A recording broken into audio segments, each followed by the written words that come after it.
Cabinet ने बुधवार को वन नेशन वन इलेक्शन के प्रस्ताव को मंजूरी दे दी है।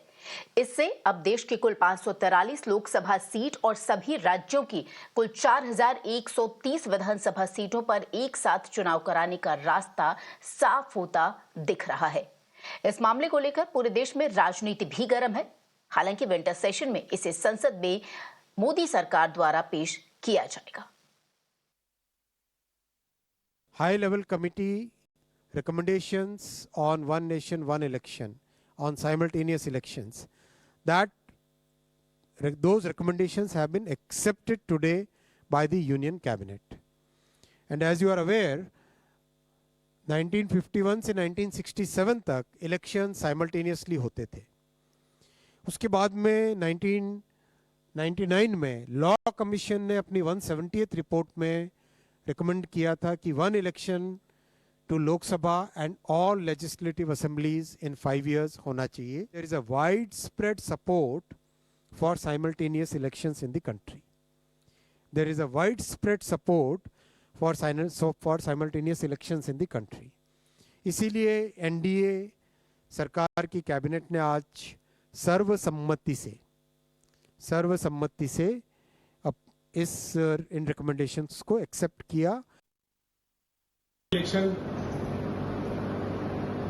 को कैबिनेट की मंजूरी एक स्वागत योग्य निर्णय है। बार बार जो थोपे जा रहे थे चुनाव, उससे देश को निजात मिल पाएगा और राजकीय कोष पर जो ये भार था वो काफी हद तक कम हो सकेगा। योजनाओं की निरंतरता बनी रहेगी, नीतियां बदस्तूर जारी रहेंगी, पारदर्शिता बढ़ेगी और लोग मतदान केंद्रों में बड़ी संख्या में आ सकें। इसलिए ये एक ऐसा फैसला है जिसके दूरगामी नतीजे होंगे और देश को इसका व्यापक लाभ आने वाले वर्षों में मिल सकेगा। हम तो उसको नहीं मानते, ये नहीं चलने वाला है डेमोक्रेसी में। ये डेमोक्रेसी को टिकाना है तो जब जब चाहिए तब इलेक्शन करना पड़ेगा।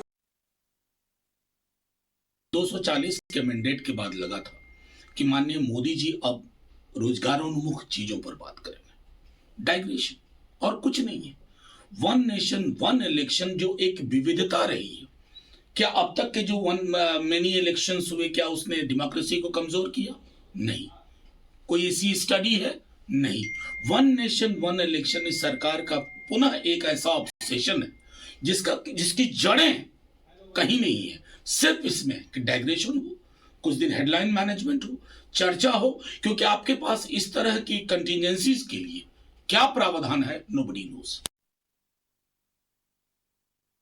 अच्छा, बीच में अगर सरकार गिर गई क्या करेंगे आप? फिर क्या करेंगे आप?